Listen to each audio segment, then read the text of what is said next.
coração. Enquanto o coral se posiciona aqui para um cântico de adoração ao Senhor, eu quero convidar você a curvar sua cabeça, a fechar os seus olhos e a colocar o seu coração diante do Senhor nessa noite, agradecendo desde já pela existência, pela vida dessa igreja. Olhe ao Senhor, ofereça a Ele essa oração de gratidão, de louvor. Diga a Ele: Senhor, o Senhor é o único merecedor de glória e de honra. Obrigado por ter sustentado essa igreja até esse momento. Obrigado, Senhor. Louvemos ao Senhor em oração silenciosa, enquanto ouvimos esse canto maravilhoso entoado pelo nosso coral.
Oremos ao Senhor. Pai, obrigado, ó Deus, pelas coisas que o Senhor fez, está fazendo e fará, ó Deus, em nós, por nós e através de nós. Te louvamos, ó Deus, nesta noite, pela existência, ó Deus, desta igreja, pelo sustento, pela manutenção, ó Deus, pela direção segura que o Senhor tem dado a nós, ó Deus, nesses 47 anos de vida, como um sinal, ó Deus, histórico do reino do Senhor nesta cidade. Obrigado, Senhor, por todas as grandes e temíveis coisas que o Senhor fez, ó Deus, em nós e através de nós, nesses anos. Queremos, ó Deus, nesse culto, louvar-te, ó Deus, por tudo isso, louvar-te pelo senhorio do Senhor sobre as nossas vidas, que o teu Espírito Santo que está aqui nesse lugar, ó Deus, nos levante agora para adorá-lo, ó Deus, com cânticos, ó Deus, porque o Senhor é merecedor. Ao Senhor toda a honra, toda a glória e todo o louvor.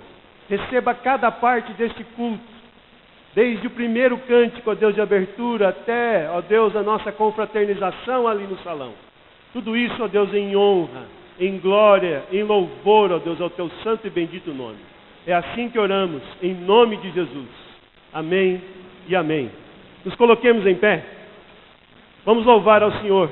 Eu sou grato por tudo que tenho, pela família, pelos amigos, pelos muitos irmãos. Adoremos ao Senhor com alegria, agradecendo a Deus por tudo que temos. Eu sou grato por tudo que tenho, o tesouro maior desse mundo me foi dado como herança eterna, maior prova de um amor tão profundo. Tenho vida, alegria em todo o tempo. Tenho amigos, família, muitos irmãos. Pois Jesus, meu amigo verdadeiro, que fez tudo ao me dar a salvação. Louvarei ao Senhor em todo tempo. Seu louvor estará continuamente em meus lábios e também no coração. Jesus Cristo será sempre minha canção.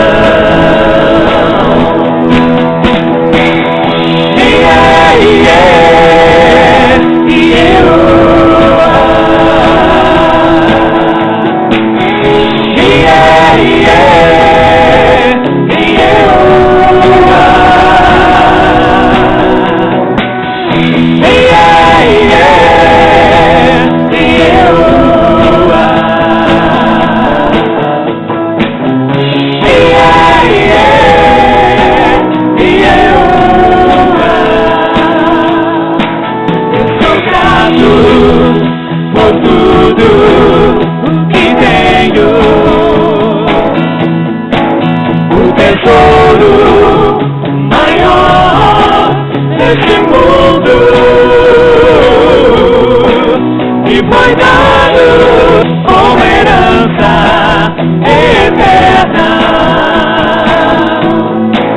maior prova de um amor tão profundo. Tenho vida, alegria em todo tempo. Tenho amigos, família, muitos irmãos.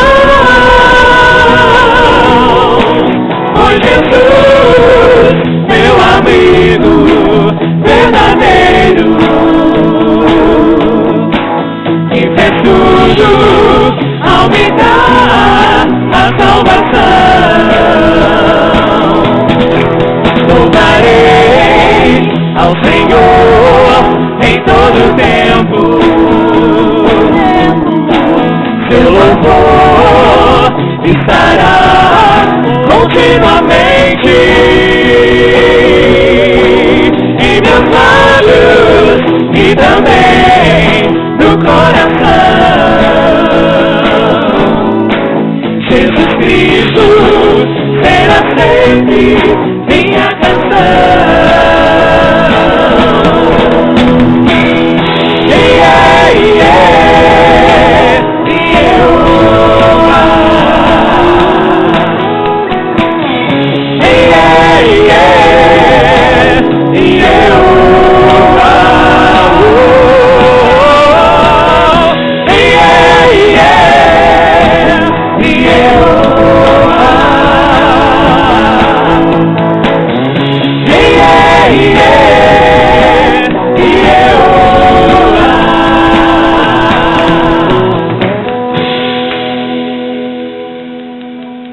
Queremos ser igreja, mas igreja presente.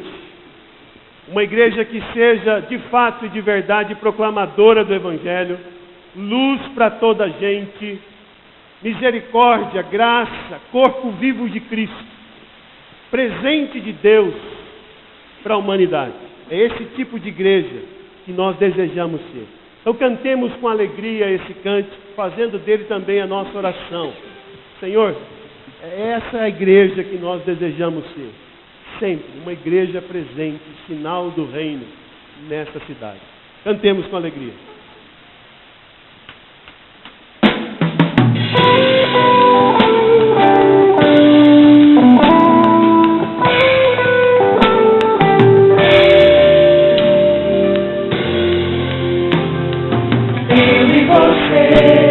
Igreja presente, nação entre as nações, família de Deus, um povo entre os povos, luz pra toda a gente, uma voz, um coração, uma voz, um coração.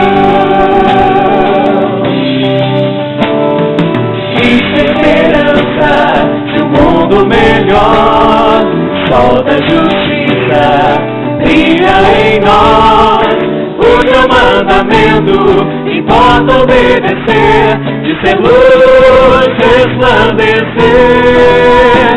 de ser luz resplandecer.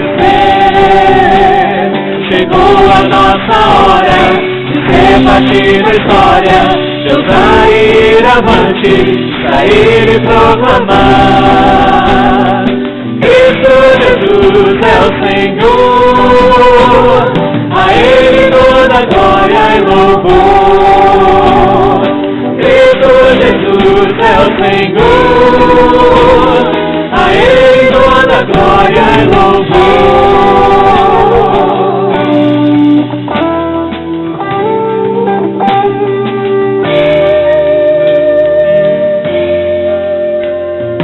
Eu e você, igreja presente, nação entre as nações, família de Deus, um povo entre os povos, luz pra toda a gente, uma voz, um coração, uma voz, um coração.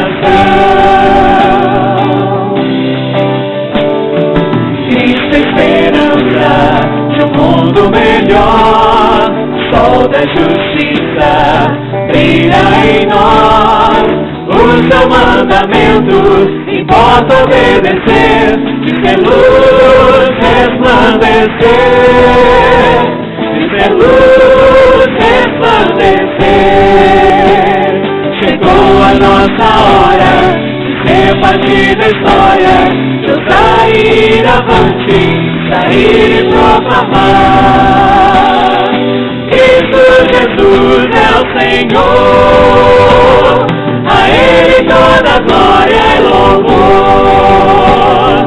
Cristo Jesus é o Senhor, a Ele toda glória e louvor.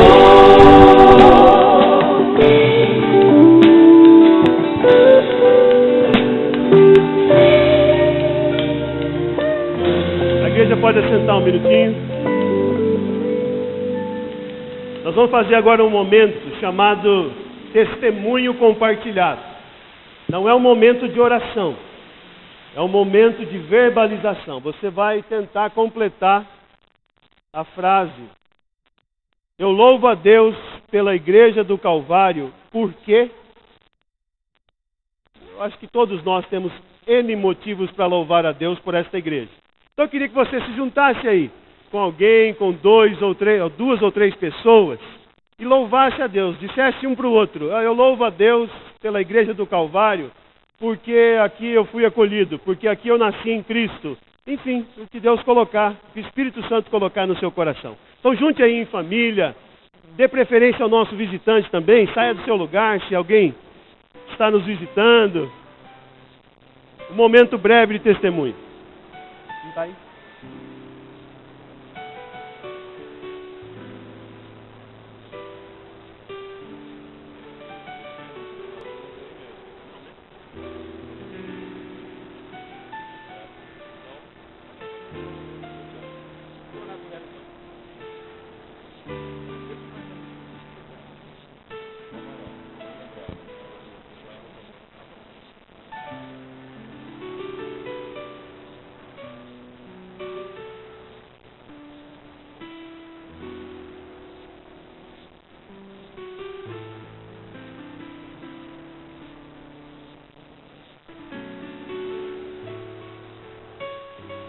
te darei.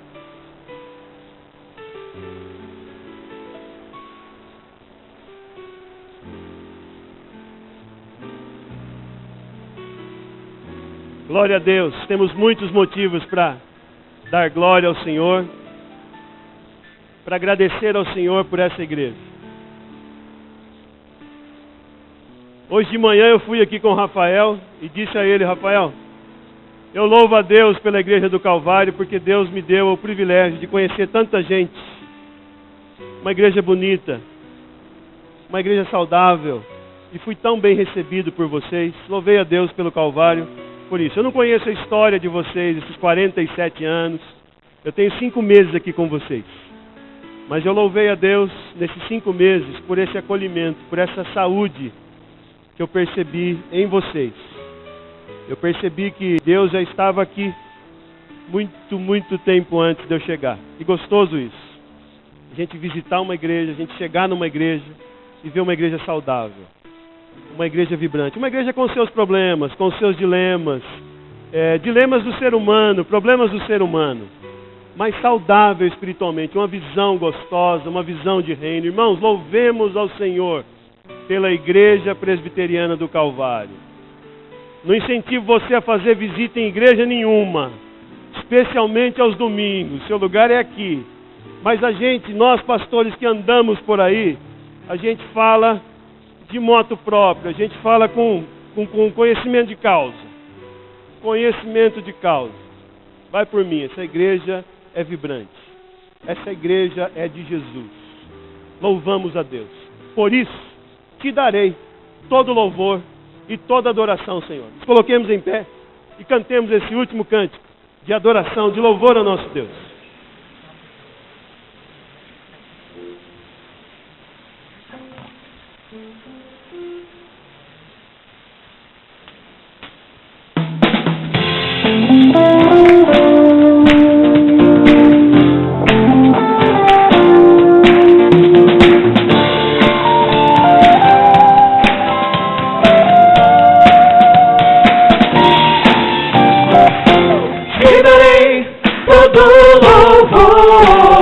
Te darei adoração, só que minha alma anseia, meu louvor somente a te darei.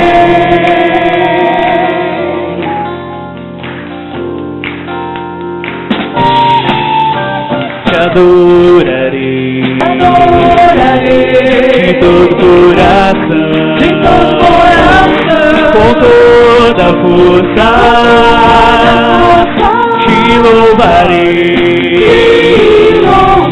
todo dia, buscarei ao Senhor, teus caminhos, sempre seguirei,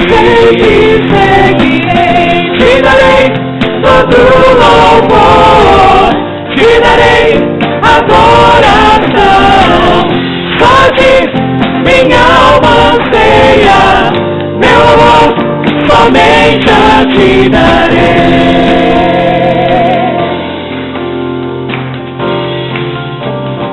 Eu me inclino, pois tu és meu rei, te servindo, tudo darei.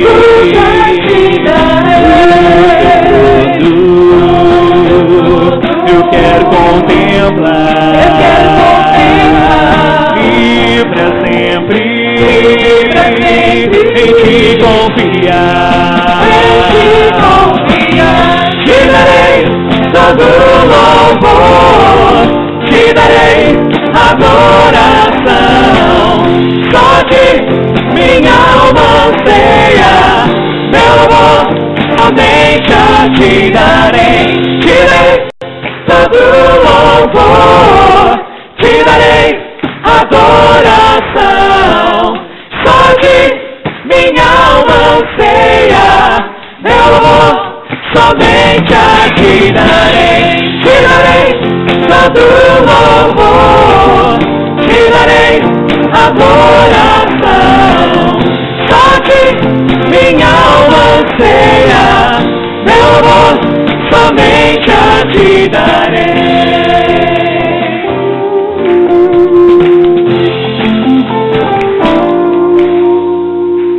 Aleluia. Irmãos, hoje nós receberíamos aqui a dona Rosalina. Talvez seja a única irmã nossa ainda viva, né, fundadora, esteve presente aqui em 1969. Mas fui informado que eu mesmo fiz o convite durante a semana, numa visita, mas ela está com pneumonia. Ela estava meio resfriadinha mesmo quando eu visitei, chegou a informação de que ela não está bem. Então nós vamos agradecer a Deus pela vida dela e já orando pela saúde dela. Lembremos também do nosso irmão Amaral, que nessa semana vai passar também por mais uma cirurgia. Queremos interceder ao Senhor por ele também. Vamos orar? Senhor, graças te rendemos por esse culto abençoado, Senhor, por esse privilégio que temos de portas abertas, podermos louvar o teu nome livremente, Senhor, no nosso país, na nossa cidade. Obrigado pela liberdade religiosa do Brasil. E, ó Deus, ensina-nos a aproveitar sempre, ó Deus, esta liberdade, para proclamarmos, ó Deus, o teu evangelho, para sermos sal e luz nesta cidade abençoada, Senhor. Abençoa a cidade de Sorocaba através das nossas vidas, através da vida desta igreja. Abençoa esse bairro, Senhor, no qual a nossa igreja está plantada, Senhor. Nós te pedimos que sejamos sempre sal e luz aqui neste lugar. Abençoa os nossos vizinhos, Senhor, as pessoas, moradores do prédio aqui ao lado, as casas, ó Deus, todas as famílias que habitam aqui ao nosso redor. Pedimos em nome de Jesus que sejam impactados, ó Deus, com a tua palavra, com o teu evangelho, através não apenas da nossa palavra, mas sobretudo da nossa vida. Faz assim, Senhor, para a tua honra e glória. Nos lembramos nesse momento também da nossa irmã Rosalina, pedindo a Deus em nome de Jesus que o teu Espírito Santo esteja percorrendo cada célula do seu corpo, fortalecendo-lhe, ó Deus, abençoando os medicamentos que certamente ela já está tomando, para que ela se restabeleça, ó Deus, no seu emocional, no seu físico e continue sendo conservada no Espírito, Senhor. Abençoa essa nossa querida irmã. Cuida também do Amaral, Senhor, que nesta semana vai passar por essa cirurgia. Toma o teu servo nas tuas mãos. Abençoa, Senhor, os médicos que vão operá-lo. Que seja mais uma vez, ó Deus, um sucesso a cirurgia e a recuperação. Senhor, tu conheces e tu sabes os pedidos colocados ali no nosso cálice de oração.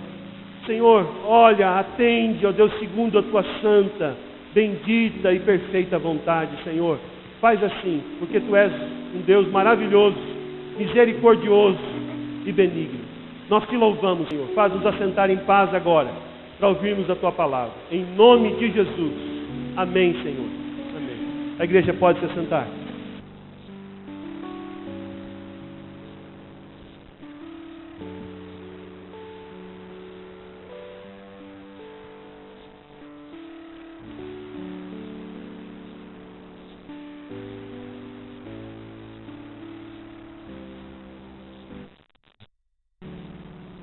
Boa noite, queridos.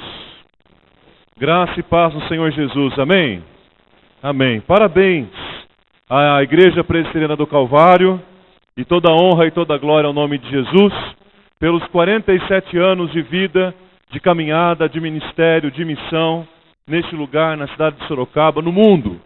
Que bom que você veio participar dessa celebração e juntos em comunhão reconhecemos que o que tem sustentado a vida e a missão desta igreja é a palavra, o testemunho e a ação direta do Espírito Santo de Deus sobre ela. Quero convidar você para refletirmos um pouco nesta noite, juntos, sobre uma igreja que, se ela da noite para o dia desaparecesse, as pessoas perceberiam e sentiriam falta dela. Quero convidar você a imaginar uma igreja que ontem, sábado à noite, estava lá no seu lugar e no domingo de manhã, quando as pessoas passaram ali pela rua, descobriram que a igreja havia desaparecido. E o mundo percebeu a falta dela. A sociedade percebeu a falta dela. As pessoas perceberam que a igreja não estava mais lá. É desta igreja que eu quero falar nesta noite, que eu defino aqui, baseado no texto que vamos ler, como uma igreja que transtorna o mundo. Que transtorna o mundo, não se conforma, não se adequa aos moldes do mundo. Ela transtorna o mundo. Então eu quero ler com vocês em Atos, capítulo 17, apenas um versículo, o versículo de número 6, que é o texto que vai servir de base para a nossa reflexão hoje à noite. Atos, capítulo 17, versículo de número 6.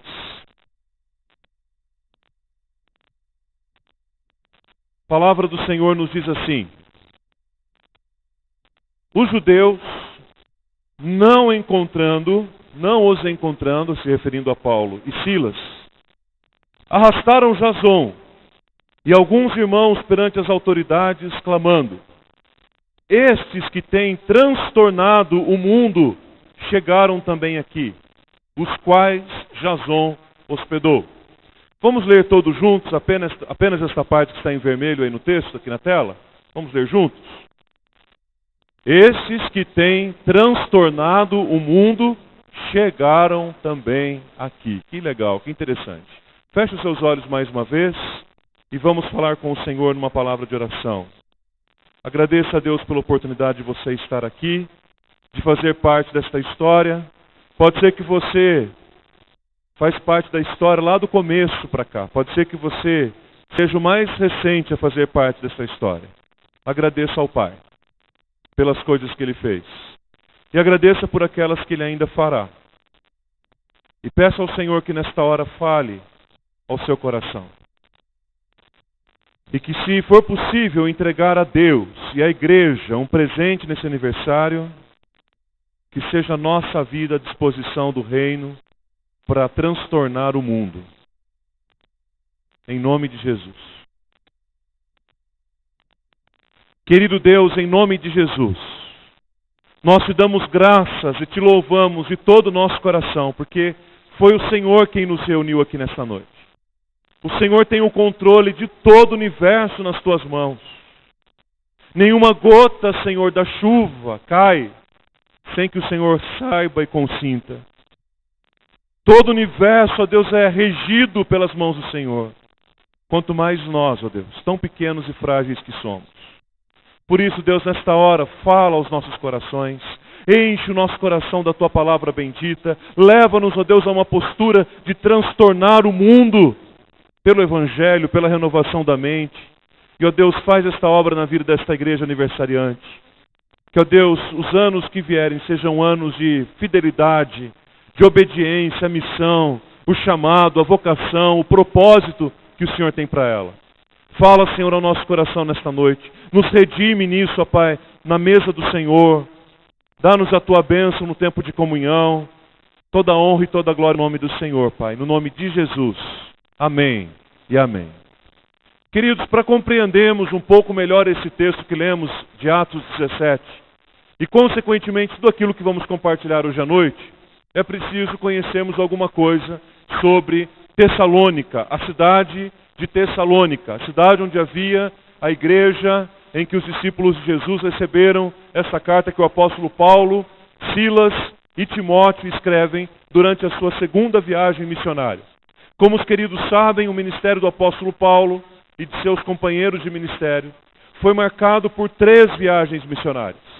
A visita de Paulo a Tessalônica acontece na segunda viagem missionária, quando depois de ter passado por Filipos, onde teve ele a experiência da conversão de Lídia, onde teve a experiência do encarceramento, das prisões que se abriram à meia-noite.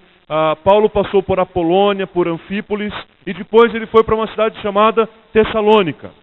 E chegando em Tessalônica, ele se ocupou de fazer aquilo que lhe era habitual, costumeiro. Ele separou um tempo para ir para a sinagoga, compartilhar com os demais judeus da cidade de Tessalônica a respeito da palavra do Senhor. Os judeus se reuniam aos sábados para esse tipo de reflexão. E Paulo então vai no primeiro sábado, expõe o Evangelho, fala a respeito das coisas da ressurreição de Jesus, da missão de Jesus, da missão do reino. E quando chega no segundo sábado, outras pessoas aderem a esse programa. Durante a semana, aquele burburinho, as pessoas ouvem a mensagem que Paulo havia falado no sábado entre os judeus. No terceiro sábado, mais gente ainda, a mensagem espalhando por toda a cidade e provocando ruídos, provocando tumulto entre as pessoas. Tumulto basicamente por 2 motivos.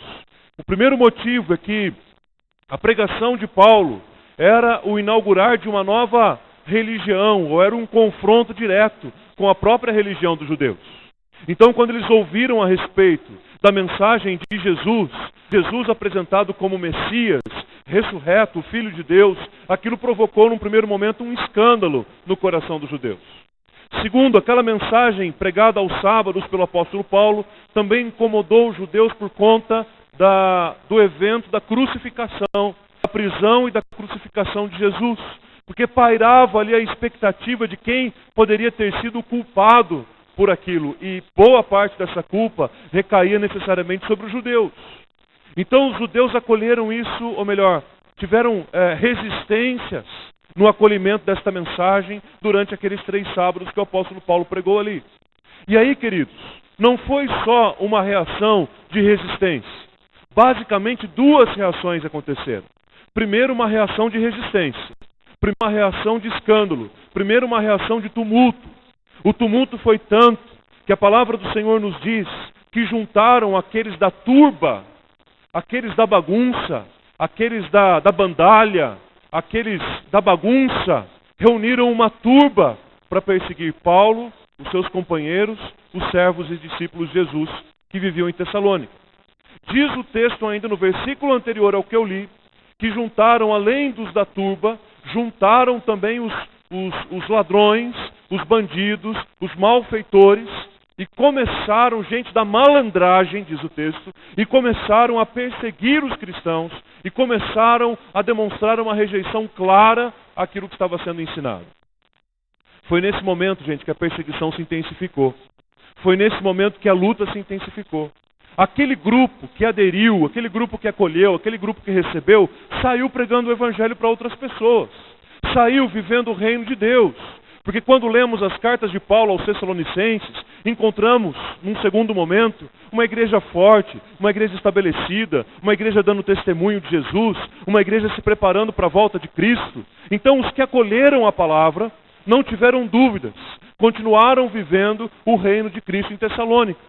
Mas os da turba, os da bandalha, os da malandragem, perseguiram com tanta intensidade, que aquilo fez com que Paulo se escondesse na casa de Jason por algum tempo, mas a pressão continuava tão grande que o fato de ter se escondido não foi suficiente. Foi necessário que ele saísse da casa de Jason, foi necessário que ele fugisse para Bereia, foi necessário que ele fugisse para Atenas, para depois continuar a sua viagem missionária. Isso chama muito a minha atenção porque a gente analisa também o propósito das tribulações na nossa vida à luz dos propósitos eternos de Deus. Porque num primeiro momento, Bereia e Atenas não faziam parte do roteiro da segunda viagem missionária. Bereia e Atenas não eram lugares pelos quais o apóstolo Paulo estava pensando passar. Mas impulsionado pela perseguição, ele não apenas passou, como pregou, e principalmente em Atenas, os irmãos sabem bem o que aconteceu. Muitas pessoas conheceram o Evangelho e creram em Jesus Cristo numa cidade como era, desafiadora como era em Atenas. Então aqueles que estavam perseguindo Paulo e os seus companheiros de viagem missionária pararam até a frente da casa desse homem chamado Jason, e foi justamente nesse contexto que eles fizeram esta afirmação, que eles fizeram essa declaração, dizendo: olha, aquelas pessoas que têm transtornado o mundo passaram também aqui. Aquelas pessoas que têm transtornado o mundo ficaram hospedados na casa de Jason. Essa é, queridos, uma igreja que, se desaparecer, as pessoas sentem falta. É uma igreja que tem um potencial de transtornar o mundo, e o faz. Uma igreja que se acomoda com o mundo, uma igreja que se amolda às práticas da carne, do homem. Ela não faz a diferença nenhuma. Se ela desaparecer, ninguém sentirá falta dela.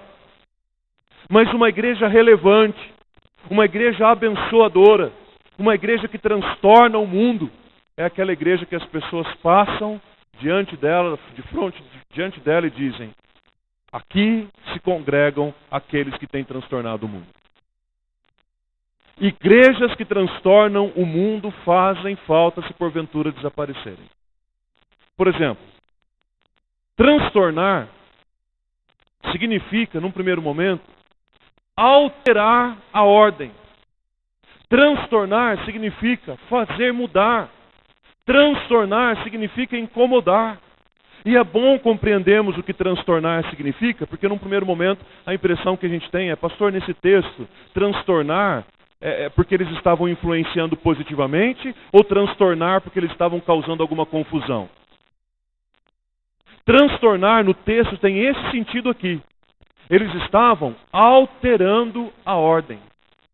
Dizer que aqueles que transtornam o mundo estavam ali significava dizer a mesma coisa que aqueles que têm feito mudanças, aqueles que têm incomodado, aqueles que têm feito a diferença, foram hospedados aqui por Jason.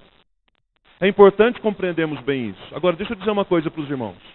Existem algumas situações em que Jesus nos chamou para sermos rebeldes mesmo.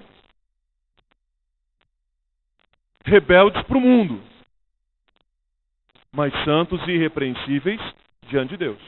Tem algumas situações que Deus levantou a igreja para a igreja transtornar o mundo mesmo, para a igreja causar. Um exemplo claro que eu tenho disso é do profeta Daniel. E se você abrir sua Bíblia, lá em Daniel capítulo 1, versículo 8, quando Nabucodonosor levou todo o povo ao exílio para a Babilônia, o versículo 8 do capítulo 1 de Daniel diz que o rei ofereceu as finas iguarias e os manjares do reino. Mas o versículo 8 nos dá conta que Daniel resolveu firmemente não se contaminar com as finas iguarias do rei. Então tem coisas que a gente precisa confrontar mesmo. Tem coisas que a gente precisa contestar. Tem coisas que nós não podemos aceitar. Tem coisas e causas que, se for necessário levarmos o nome de rebeldes, nós precisamos. Pelo reino, por boas causas. Porque se o governo pede para a gente, um amigo pede para a gente, até mesmo uma autoridade eclesiástica pede para a gente alguma coisa que a Bíblia diz claramente que nós não devemos fazer, nós precisamos dizer claramente não. Sem temor. Porque isso significa também transtornar o mundo. Talvez para o mundo você seja considerado um grande rebelde. Mas aos olhos de Deus, quando você diz não para o mundo, você está dizendo sim para ele. E a Bíblia é bem clara em dizer que aquele que é amigo do mundo constitui-se inimigo de Deus. E o contrário também é verdadeiro. Aquele que é amigo de Deus se torna naturalmente inimigo do mundo. Então imagine o seguinte. Vocês estão vendo aqui a fachada da nossa igreja. A foto da frente dela. Imaginem vocês que ontem à noite você passava por aqui e viu exatamente essa imagem. A igreja aí presente, entre as árvores, os carros ali estacionados, o templo ali. Mas de repente, quando você chegou aqui domingo de manhã, a igreja havia desaparecido. A pergunta é, quem é que vai fazer falta dessa igreja? Quem é que vai sentir falta dessa igreja? Quem é que vai perceber que esta igreja desapareceu? Queridos, quando uma igreja desaparece e só os membros sentem falta, tem alguma coisa errada. Quando a igreja desaparece e só as famílias que fazem parte dela percebem, tem alguma coisa errada na sua missiologia. Mas, quando a igreja desaparece, as pessoas passam por essa esquina, olham entre uma árvore e outra e dizem, parece que tinha alguma coisa ali no meio. E sentem falta da igreja de Cristo, não do prédio, mas das pessoas, da igreja. Elas sairão daqui sem dúvida alguma dizendo, aqueles que transtornaram o mundo se reuniam nessa esquina aqui. Vão parar alguém na rua para dizer, vem cá meu amigo, você está vendo essas duas árvores aqui? Aqueles que transtornam o mundo se reuniam aqui. Nós estamos sentindo falta deles, eu não sei onde eles estão, mas que eles se reuniam aqui, eles se reuniam. E esse mesmo fenômeno vai começar a se repetir no portão da sua casa. E esse mesmo fenômeno vai começar a repetir no seu trabalho. E esse mesmo fenômeno vai se repetir em todas as esferas da sua vida. Ah, que dia glorioso aquele que olhar para os portões da minha casa e dizer, aqueles que têm transtornado o mundo moram nessa casa. Sentam nessa mesa de escritório. Ocupam aquela cadeira na faculdade. Aqueles que têm transtornado o mundo. Se a igreja da noite para o dia desaparecer, alguém precisa perceber que isso aconteceu. Isso demonstra a relevância ou não de uma comunidade de fé. Mas esta igreja relevante, essa igreja que transtorna o mundo, tem algumas características, tem algumas marcas que eu quero apresentar para vocês agora. E aí a gente sai um pouquinho do texto de Atos 17, que conta quando Paulo chegou em Tessalônica, e agora nós vamos lá para a primeira carta de Paulo aos Tessalonicenses, capítulo 2, que conta como era a igreja alguns anos depois. E lá no capítulo 2 de Tessalonicenses, do versículo 1 ao versículo 12, nós encontramos algumas marcas desta igreja que tem transtornado o mundo. Vou apresentar para vocês, o texto está aqui na tela também. A primeira marca de uma igreja que faz falta se desaparecer é de uma igreja que tem presença frutífera no mundo.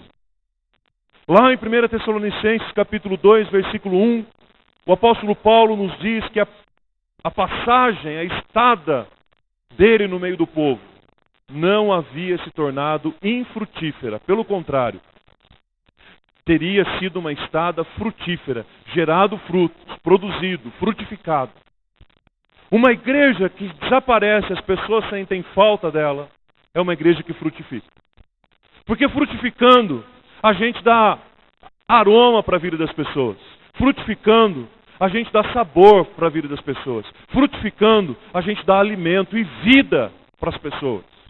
Agora eu pergunto para você, meu irmão, quanto tempo você acha que você precisa para frutificar? Quanto tempo você acha que você precisa para frutificar? 47 anos? 20 anos? O apóstolo Paulo começa dizendo aqui no capítulo 2 o seguinte: a nossa estada entre vós. Quanto tempo durou a estada de Paulo com os Tessalonicenses? Se nós pegarmos lá em Atos 17, a estada dele entre os Tessalonicenses durou no máximo 1 mês. Ele diz assim: a nossa estada entre vocês, a nossa passagem entre vocês. Meus irmãos, sabem quanto tempo a gente precisa para frutificar? O tempo de uma passagem. Passou pela sala de espera do consultório médico, você teve tempo de frutificar. Está na fila do banco, você teve tempo de frutificar. Pegou um ônibus pela cidade, você teve tempo e oportunidades para frutificar. O tempo que nós precisamos para dar frutos é o tempo de uma passagem. Onde você passar, frutifique, meu irmão e minha irmã. Onde você passar, permita que a sua vida seja instrumento de Deus para abençoar a vida de outras pessoas. Porque se for assim e a nossa igreja desaparecer, Sorocaba sentirá falta. Segunda marca desta igreja, meus irmãos, no versículo 2. É uma igreja que tem confiança em Deus. Mas não é uma confiança aparente, não é uma confiança mediana, não é uma fé naquilo que simplesmente é visível, como se isso fosse fé. Uma igreja que se desaparecesse, a comunidade sentiria falta. É uma igreja que tem confiança em Deus, fé em Deus, ousada na presença do Senhor e diante do Espírito Santo. Porque sabe e reconhece que fé é justamente a certeza de coisas que nós não vimos ainda. Fé é a certeza de coisas que nós estamos aguardando, mas que ainda não chegaram. Por isso nós não podemos cometer o gravíssimo pecado da incredulidade, queridos. Porque o dia que a igreja deixar de crer, não haverá mais esperança para a sociedade. Porque se tem um povo que foi chamado para crer, esse povo é chamado Igreja de Jesus. E o dia que a Igreja de Jesus perder a capacidade de crer ousadamente no que Deus pode fazer, não há mais esperança. Por isso, irmãos, se nós vamos orar aqui por alguém que está com pneumonia, precisamos entrar na presença de Deus com ousada confiança. Se vamos orar por alguém que vai passar por cirurgia nessa semana, precisamos colocar nossa vida na presença dele com ousada confiança. Se tem um motivo de oração que você tem colocado diante de Deus, um projeto de vida, um projeto pessoal, se tem sonhos da igreja, se tem coisas que têm passado pelo seu coração e pela sua mente, mas que você tem colocado timidamente diante de Deus, esta noite é tempo de romper com isso, para assumir uma fé ousada e confiante naquele que tem todo o poder. A confiança em Deus é ousada para pregar o Evangelho, mesmo quando existe muita luta. E deixa eu dizer uma coisa importante para os irmãos. Quando nós estamos atravessando muitas lutas, é que nós descobrimos se a nossa confiança em Deus é ousada ou é medíocre. Quando as muitas lutas aparecem, é que nós descobrimos se a nossa confiança em Deus é ousada, corajosa, destemida, ou se nós somos simplesmente parciais no que diz respeito a depender da nossa vida dele. Igrejas que farão falta na cidade são aquelas que mesmo no meio da crise do caos se levantam para dizer: nós, porém, confiamos no nome poderoso do Senhor dos Exércitos. Uns confiam em carros, outros em cavalos, mas nós faremos menção do nome poderoso do nosso Deus. A terceira marca de uma igreja que, se desaparecesse, faria muita falta, e as pessoas notariam, é que essa igreja tem uma mensagem de confronto, não de briga, não de polêmica, não de contestação, mas uma mensagem de confronto. O texto diz lá no versículo de números 3 a 5, dizendo: olha, a nossa exortação com vocês, gente, não é fruto de engano, não. Não é fruto daquele que a gente pensa, não. É palavra. Olha, a nossa linguagem com vocês nunca foi linguagem de bajulação. E aí ele toma quem por testemunha, gente? Quem?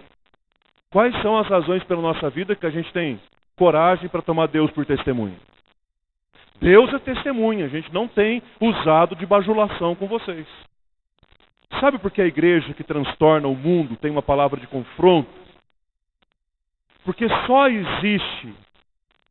há destruição das estruturas do inferno pela palavra de Deus.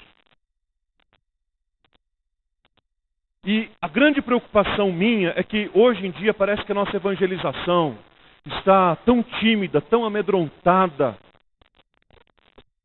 Eu não posso fazer, por exemplo, uma visita a alguém sem que a palavra de Deus esteja comigo, porque ela é minha espada. Parece que a Bíblia se tornou dispensável. Parece que a gente tem medo de dizer para os nossos amigos o que é certo, o que é errado. Parece que a gente tem medo de dizer, confrontar, se um casamento está em pecado, se uma juventude está em pecado. Parece que a gente tem medo de... Já prega a pessoa dizendo: olha, vai um dia lá na minha igreja, mas fica tranquilo, porque olha, não vai acontecer nada de errado lá, você pode continuar a vida do jeito que você está. O que é isso? Essa igreja não faz a menor falta para a sociedade. O Senhor nos levantou aqui para dizermos assim: a vontade de Deus é essa, na palavra. E tudo que contraria a vontade de Deus na palavra é pecado. Parece que a pregação da igreja como um todo, a igreja evangélica brasileira, se tornou bajuladora. Bajuladora dos poderosos, bajuladora das elites, bajuladora do governo. Quem é que se vai levantar? Não estou dizendo lá em Brasília, não. Estou dizendo amanhã, no seu trabalho. Quem é que vai se levantar lá para dizer que aquela prática não agrada a Deus e por isso não vou praticar, não vou fazer? A igreja que não confronta não faz falta nenhuma.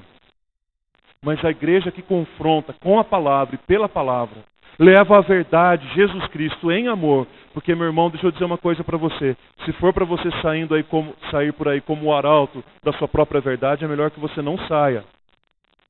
Mas se você pretende confrontar alguém pela verdade do Evangelho, é preciso que a verdade seja dita em amor. E se o amor não estiver junto com isso, então, por favor, não fale nada. Quarta característica desta igreja é que uma igreja que transtorna o mundo é uma igreja que reconhece isso que o pastor Marcos disse agora há pouco aqui no início do culto.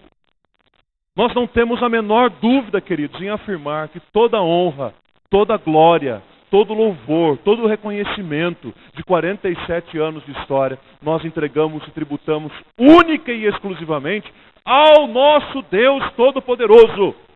Eu não estava aqui os 47 anos, mas o Senhor estava. Toda honra e toda glória ao nome de Jesus, porque foi Ele que morreu na cruz para a gente vir contar uma história aqui na Páscoa. Toda honra e toda glória ao nome do Espírito Santo de Deus, que um dia quebrantou o seu coração, o meu coração, e nos congregou aqui. Paulo está dizendo aos Tessalonicenses, olha, nós nunca buscamos glória de homens. Não queremos cobrar de vocês alguma coisa que nós não temos direito. Nós não queremos exigir de vocês alguma coisa que lance luzes em nós mesmos. Mas nós queremos dedicar toda a glória ao Senhor, a Deus. Toda a glória a Deus. É por isso, irmãos, que o Salmo 115 deveria estar tão inculcado aqui. O Salmo 115 deveria estar tão impregnado aqui, que todos os dias, ao levantarmos pela manhã, ao deitarmos pela noite, diante daquela apresentação de TCC maravilhosa, que todo mundo te aplaudiu, e até aquele professor que nunca dá 10 para ninguém deu, diante do seu trabalho, onde você recebeu aquela promoção,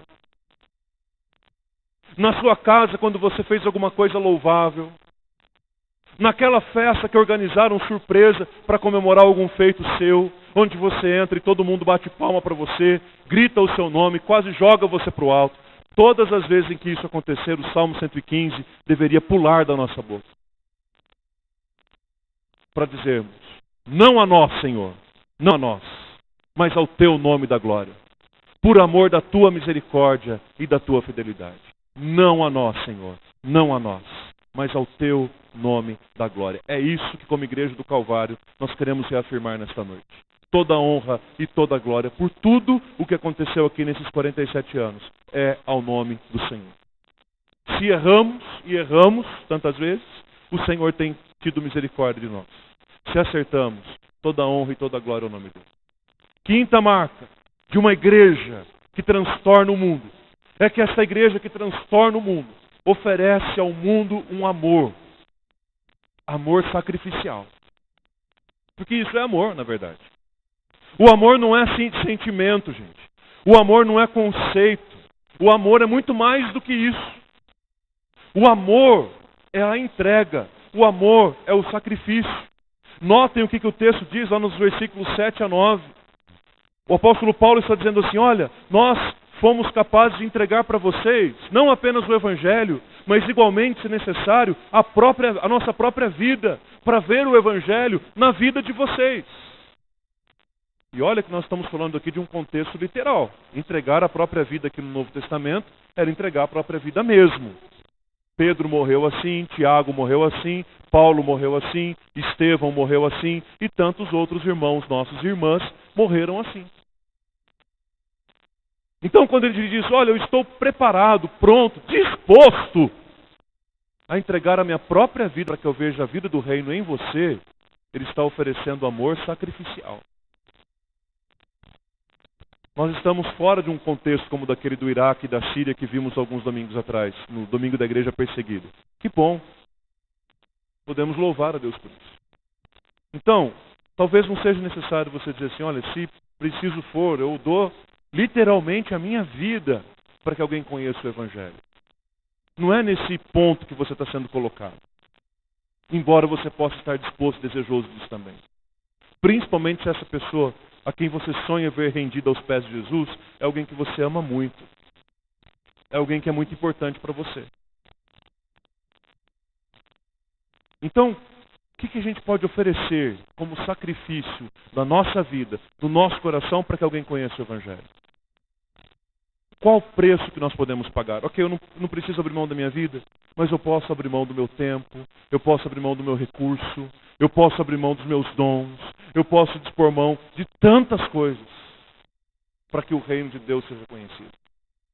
E o Evangelho alcance pessoas. Por último, uma igreja que transtorna o mundo, gente, é uma igreja que tem um testemunho irrepreensível. Irrepreensível. Fiel a Deus. Um procedimento correto, íntegro. Nós estamos falando aqui de integridade. E novamente ele chama Deus por testemunha. Primeiro ele chama a igreja. Vocês, igreja, são testemunha. Mas Deus também é testemunha. Da maneira justa, piedosa, íntegra, reta, correta, irrepreensível que eu vivi entre vocês. Que desafio grande que a gente tem, não é? Primeiro, o desafio de viver em integridade. e de maneira irrepreensível em todo o tempo. Palavra, pensamento, atitude. O segundo desafio é chamar Deus como testemunha disso. E o terceiro desafio é chamar a igreja como testemunha disso. Vocês são testemunha e Deus também é testemunha de que eu tenho vivido irrepreensivelmente. Que peso.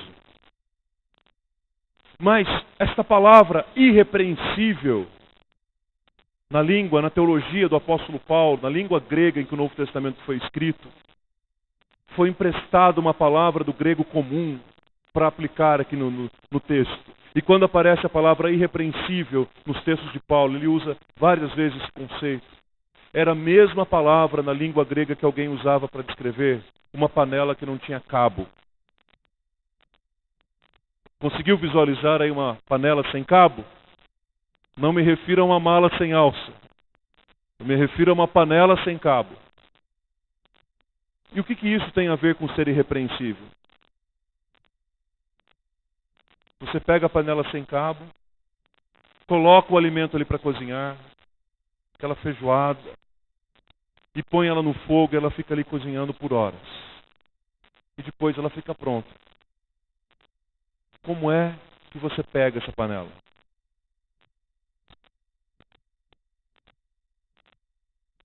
A ideia é que pessoas irrepreensíveis são panelas sem cabo. Gente que não tem por onde pegar. Você tenta por aqui, você tenta por ali, não tem como pegar. O cara é íntegro. A mulher é íntegra. Um testemunho, alguns anos atrás, marcou muito a minha vida de um presbítero que estava atravessando um problema que ao mesmo tempo era familiar e jurídico. E ele não sabia, soube depois disso. Mas a pessoa que o havia colocado na justiça, que estava, talvez esteja até hoje, provocando grandes males a ele, um problema familiar e jurídico, havia colocado um detetive particular na cola dele por 1 ano. Ele soube disso depois. E esse detetive seguiu esse irmão, sem ele saber, por 1 ano. Todos os passos que ele dava, para onde ele ia, o detetive estava atrás.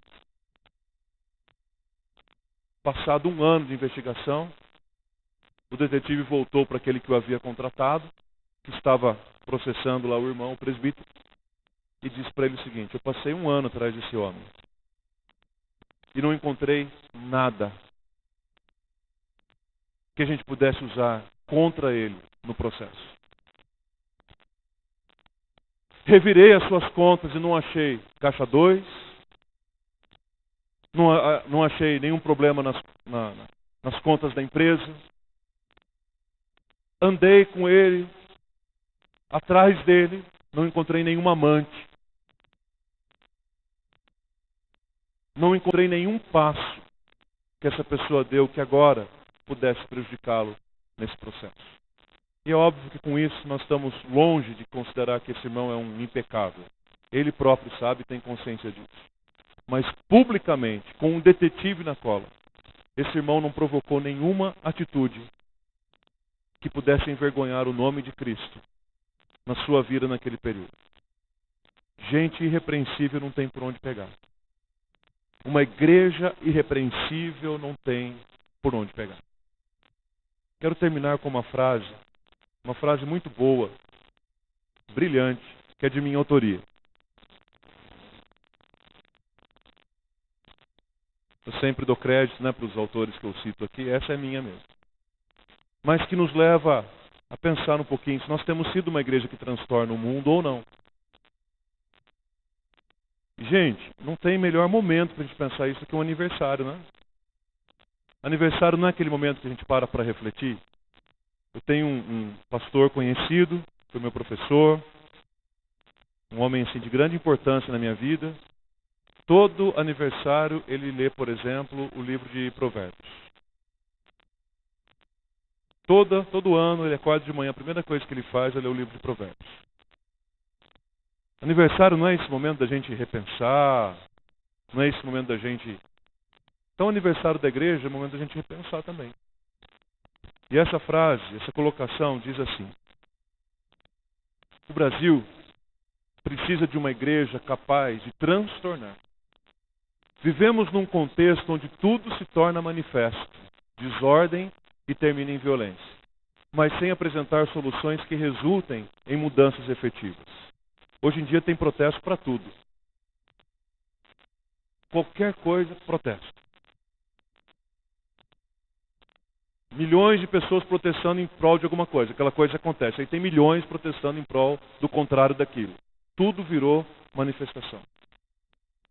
Eu acredito que, guardadas as devidas importâncias desse tipo de movimento, eu acredito que o que o Brasil precisa não é de manifestação.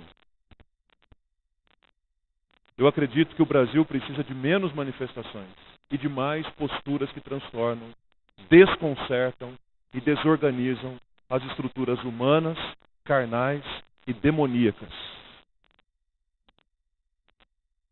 que têm tomado conta da nossa terra. Menos protesto e mais atitude. Gente irrepreensível forma uma igreja irrepreensível. E é dessa igreja que o mundo sente falta. De uma igreja fiel a Deus. E o coral vai agora trazer para a gente uma mensagem cantada sobre essa fidelidade. Não pela metade. Inteira, íntegra, completa, entregue, única e exclusivamente ao nosso Deus.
em fidelidade ao Senhor, em gratidão a Ele, por tudo que tem feito ao longo desses anos.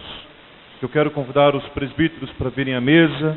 Nós queremos servir vocês e celebrarmos juntos a vida e a vitória que Jesus Cristo conquistou para nós na cruz do Calvário. Esta mesa tão linda, tão bem preparada, tão cheia de elementos e símbolos que nos fazem lembrar aquilo de mais importante que Jesus fez para nós, por nós. Ele nos amou primeiro, Ele nos alcançou com a sua graça. Por isso, mesmo que você já tenha participado inúmeras vezes desta mesa, nesta igreja, talvez uma conta baixa, se a ceia tivesse sido celebrada apenas uma vez por domingo, realidade que não é da igreja já há mais de 10 anos, pelos 47 anos, nós teríamos mais de 500 celebrações da ceia. Mudou o lugar, mudou a mesa, mudou a pintura da parede, mudou o tempo. Mas a ceia do Senhor tem sido celebrada desde que a igreja do Calvário foi plantada, organizada. Porque essa mesa é a mesa que caminha com a igreja, que é a mesa de Jesus, é a mesa da celebração, da vida, da vitória. E é essa mesa que você é convidado para participar e celebrar na presença do Senhor. Vamos nos colocar em pé, vamos agradecer a Deus em oração. O presbítero Martins vai orar ao Senhor, agradecendo a Deus pela salvação preciosa em Jesus, pelo alimento que vamos participar agora. Feche os seus olhos, vamos falar com Deus. Senhor, meu Deus e Pai, nós te agradecemos, Senhor, primeiramente pela vida que o Senhor tem nos dado, Senhor, pela nossa saúde, Senhor. Obrigado, Pai, porque o Senhor tem olhado por essa igreja, fazendo crescer essa igreja, Senhor, durante esses 47 anos. Estamos debaixo da sua proteção, Senhor. Estamos debaixo da sua ordem, Senhor. E assim nós queremos permanecer. Usa-nos, Senhor. Usa nossos dons, Pai. Usa, Senhor, cada instante a nossa vida para te servir, Pai. Agora, Pai, nós vamos participar da ceia, Senhor, onde que nós vamos ter a homenagem, Senhor, a Ti, do que o Senhor fez por nós na cruz do Calvário. E que esses elementos, Senhor, seja dado a nós como gratidão, Senhor, por Ti, Senhor. É o que eu te peço, Senhor, e eu oro em nome de Jesus Cristo, o nosso Salvador, Senhor. Amém. Podem se sentar, meus irmãos.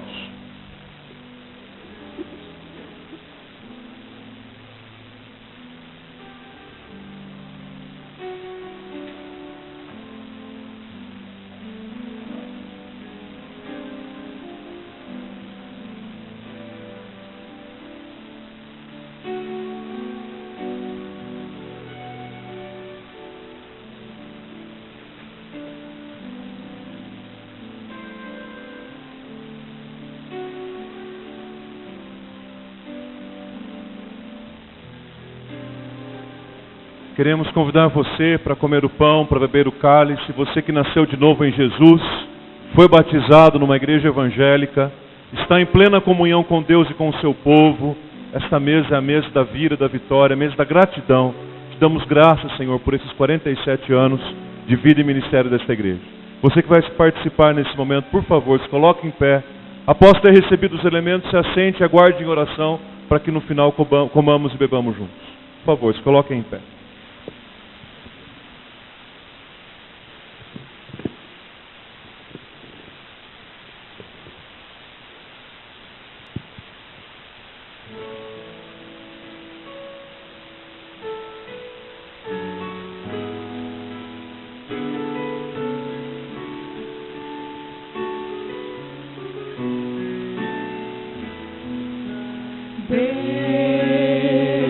Somente Deus criou o mundo e o que nele há.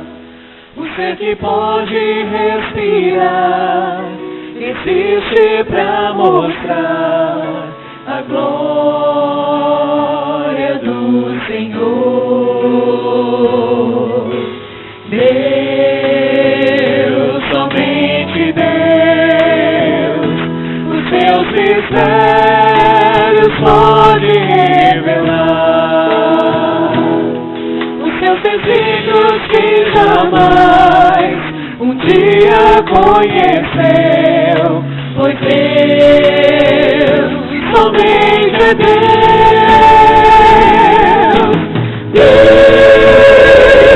somente Deus, domina o todo do universo. E a voz da criação se erga para dar louvor somente a Deus,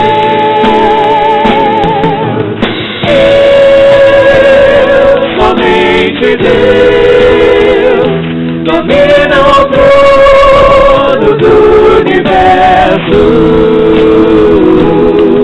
Que a voz da criação se erga para dar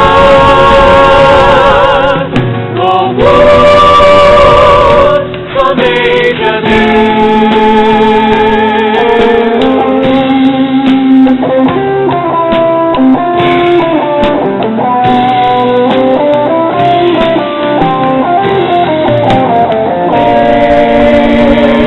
somente Deus, eternamente em nós a de inspirar, alegria de adorar, desejo de exaltar a Deus, somente a Deus,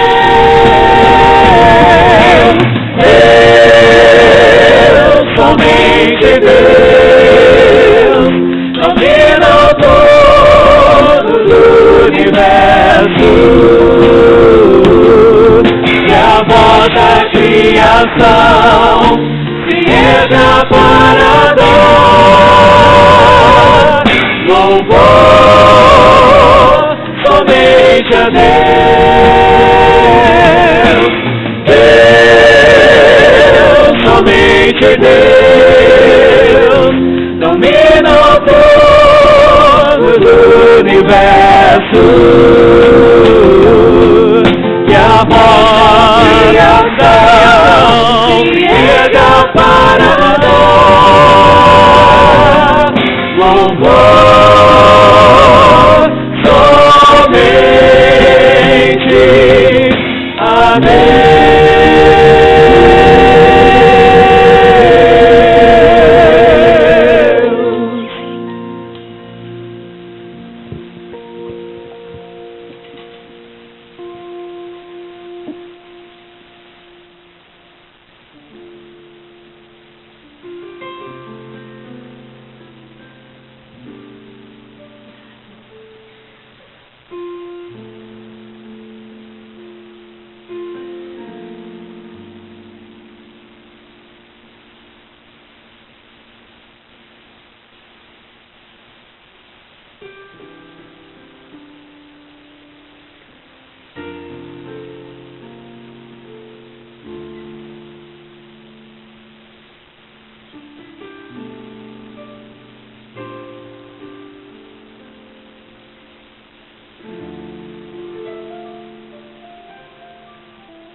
Este é o momento, irmãos, de comer o pão, corpo de Cristo entregue por nós, o corpo que nos une, que nos aproxima uns aos outros. Tomai e comei, disse Jesus. Renda graças a Deus pela obra de Jesus em nosso favor.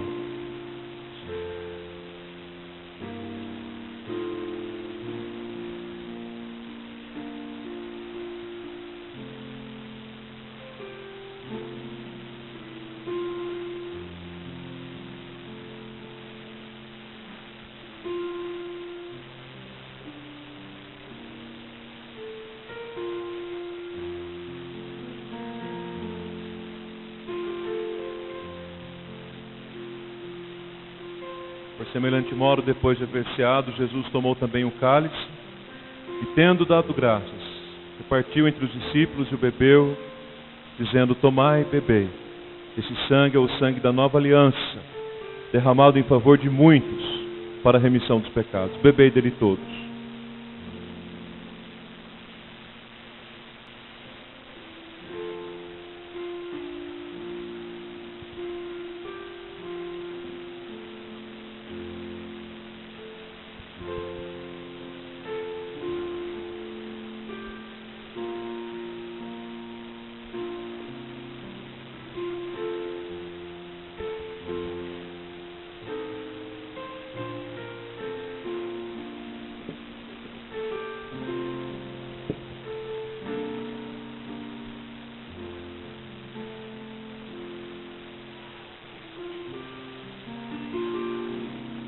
Queridos, nós louvamos a Deus de coração pelos cultos deste domingo, um dia especial para a igreja, culto de celebração do aniversário desta igreja. E do aniversário costuma-se ter bolo.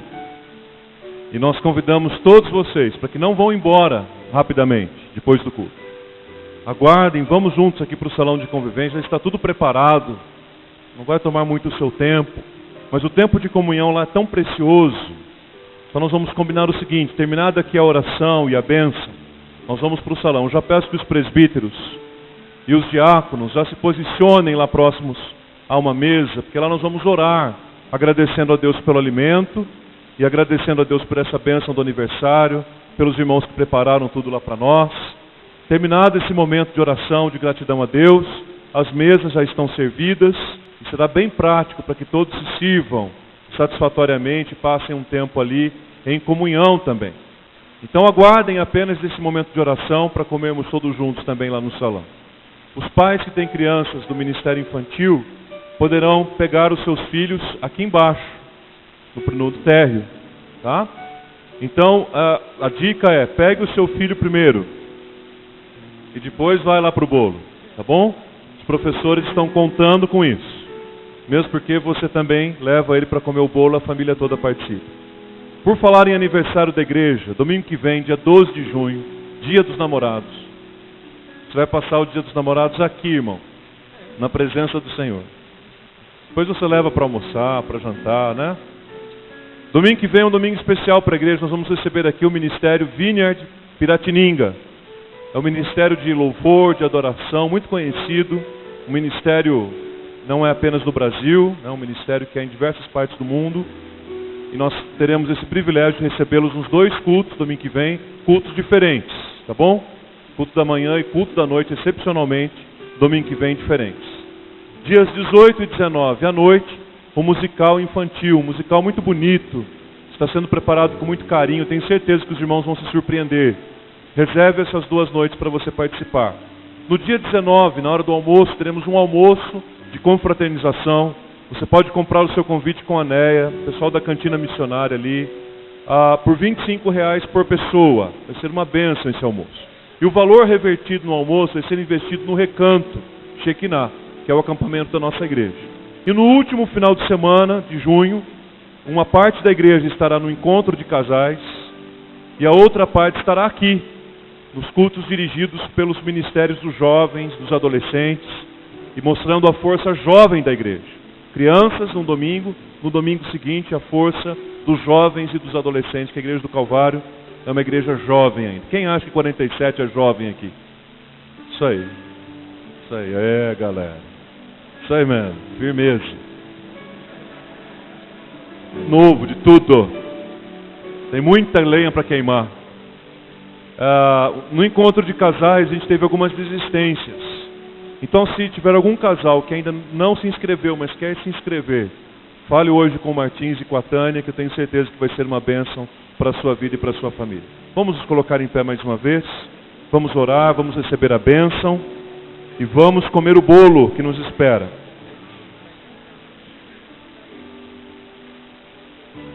Dê a mão para aquele que está ao seu lado, vamos unir as nossas fileiras, vamos render graças ao Senhor, porque Ele é bom, porque a sua misericórdia dura para sempre. E de geração em geração renova-se a sua fidelidade. Não a nós, Senhor, não a nós, mas ao Teu nome da glória, por amor da Tua misericórdia e da Tua fidelidade, Senhor. Bendito seja o nome do Senhor, pelos 47 anos de ministério desta igreja. Obrigado, Senhor, porque nos momentos difíceis, o Senhor se mostrou fiel, impulsionando a missão desta igreja. Obrigado porque o Senhor ajudou a ultrapassar barreiras, aos olhos humanos, que poderiam ser consideradas intransponíveis.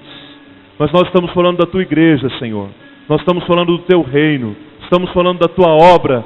E não há nada que possa deter a Tua igreja, Senhor. Por isso, Deus, em nome de Jesus, nós bendizemos por esta igreja. E consagramos os anos que virão na presença do Senhor. Continua, Deus, fazendo desta igreja um ambiente, um cenário de conversões. Fortalece, Pai, a liderança da igreja. Abençoe cada uma das famílias desta igreja. Abençoe, ó Pai, para que esta igreja caminhe na direção do Senhor, vivendo os sonhos do Senhor para ela, os projetos do Senhor para ela. Entregamos tudo a Ti em total dependência e suplicamos, ó Pai, que haja gratidão nos nossos lábios para sempre pela vida desta igreja, porque ela tem sido tão importante para nós. Usa-nos também, Pai. Faz de cada um de nós discípulos que transtornam o mundo, para que assim a igreja também seja e o nome do Senhor seja em tudo glorificado. Despede o Teu povo com a Tua paz, com a Tua bênção. Nos dê, ó Deus, uma semana de alegrias e vitórias. Nos dê, ó Pai, uma semana de boas notícias. Nos dê, Senhor, uma semana protegida e guardada pelo Senhor. E que em tudo, Senhor, habite ricamente a Tua paz em nossos corações. E agora, amados irmãos e irmãs, povo de Deus, que a maravilhosa graça do nosso Senhor e Salvador Jesus Cristo, que o amor insondável de Deus, o nosso eterno e poderoso Pai, que a comunhão e a consolação do Santo Espírito repousem sobre vós e sobre vós permaneçam desde agora e para todo sempre. Amém e amém, Jesus. Dê um abraço e um parabéns a quem está com você. Deus abençoe. Nos vemos ali no salão. Boa semana a todos. Ide em paz. E o Deus da paz será convosco.